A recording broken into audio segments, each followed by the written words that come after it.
Bismillahirrahmanirrahim. Assalamualaikum warahmatullahi wabarakatuh. Pada pertemuan kali ini, pada mata kuliah analisis laporan keuangan, kami dari kelompok 6 akan mempresentasikan makalah kami yang berjudul Analisis Sumber dan Penggunaan Kas. Yang pertama, sifat laporan sumber dan penggunaan kas. Sifat laporan perubahan modal kerja adalah memberikan ringkasan transaksi keuangan selama satu periode dengan menunjukkan sumber dan penggunaan modal kerja dalam periode tersebut.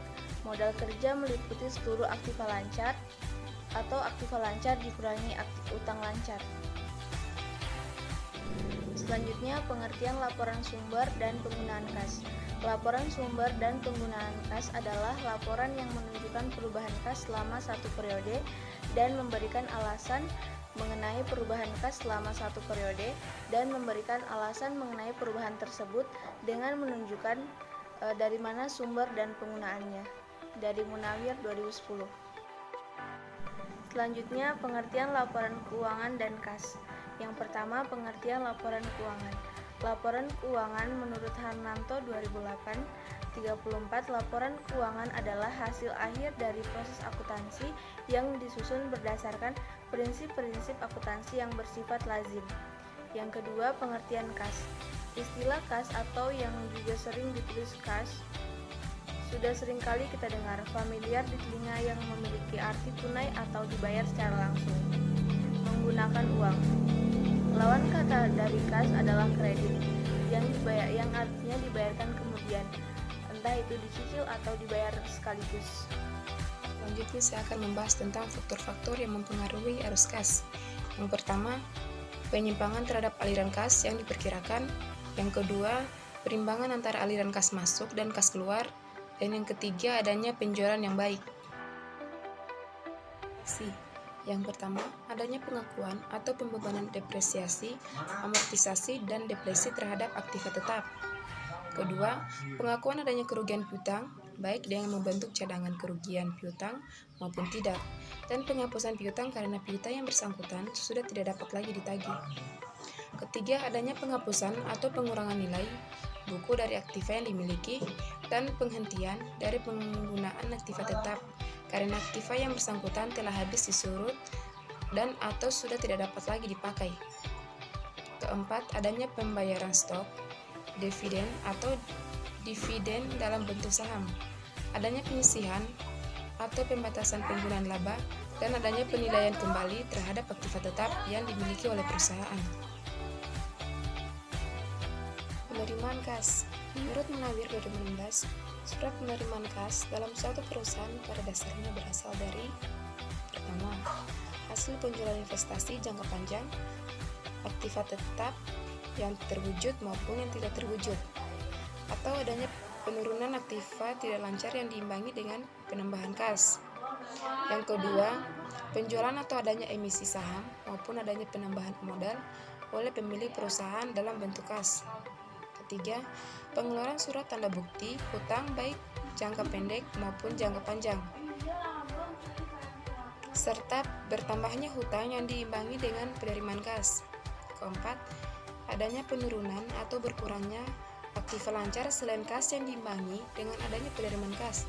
Misalnya, adanya penurunan piutang dengan adanya penerimaan pembayaran, berkurangnya persediaan perdagangan karena adanya penjualan secara tunai, adanya penurunan surat harga karena adanya penjualan dan sebagainya. Kelima, adanya penerimaan kas karena sewa, bunga atau dividen dari investasinya, sumbangan atau hadiah maupun adanya pengembalian kelebihan pembayaran pajak pada periode-periode sebelumnya. Pengeluaran kas. Menurut Munawir 2016 159, penggunaan atau pengeluaran kas dapat disebabkan karena adanya transaksi-transaksi sebagai berikut. 1. Pembelian saham atau obligasi sebagai investasi jangka pendek maupun jangka panjang, serta adanya aktiva tetap lainnya. Kedua, penarikan kembali saham yang beredar maupun adanya pengembalian kas perusahaan oleh pemilik perusahaan. Ketiga, pelunasan atau pembayaran angsuran hutang jangka pendek maupun hutang jangka panjang.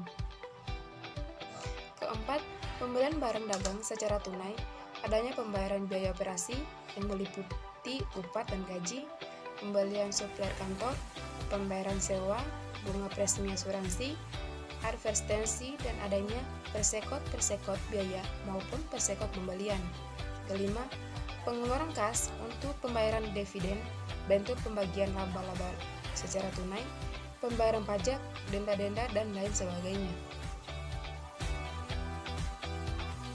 Baik, di sini saya akan melanjutkan materi dari kelompok kami. Langsung saja, laporan sumber dan penggunaan kas. Penyusunan laporan perubahan kas atau laporan sumber dan penggunaan kas dapat dilakukan dengan meringkas jurnal penerimaan kas dan jurnal pengeluaran kas. Cara ini memakan waktu yang lama karena harus menggolongkan setiap transaksi kas menurut sumber masing-masing serta tujuannya. Dan cara ini hanya dapat dilakukan oleh internal analisis yang memungkinkan memperoleh datanya dengan lengkap dan masih murni. Dalam penyusunan laporan sumber dan penggunaan kas, data yang diperlukan adalah yang pertama neraca dan yang kedua laporan laba rugi. Selanjutnya neraca. Neraca adalah laporan yang menggambarkan posisi keuangan perusahaan pada saat tertentu. Unsur-unsur dari neraca yang mempengaruhi perubahan jumlah kas adalah yang pertama aktiva lancar, kedua aktiva tidak lancar, ketiga aktiva tetap, 4. Hutang lancar, 5. Hutang jangka panjang, dan 6. Modal. Selanjutnya, laporan laba rugi. Laporan laba rugi adalah laporan yang menggambarkan keadaan perusahaan selama satu periode tertentu.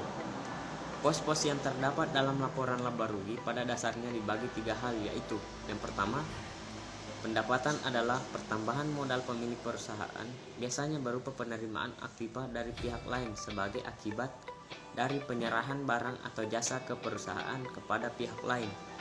Kedua, biaya. Biaya adalah pengurangan modal pemilik perusahaan dalam perusahaan, biasanya berupa pemakaian atau penyerahan atribut dari penerimaan barang atau jasa oleh perusahaan lain. Ketiga, laporan laba rugi atau laba rugi. Laba rugi adalah hasil bersih operasi perusahaan dari pendapatan dikurangi biaya. Itulah tadi presentase dari kelompok 6. Lebih dan kurangnya mohon dimaafkan. Billahi fisabilil haq, fastabikul khairat. Assalamualaikum warahmatullahi wabarakatuh.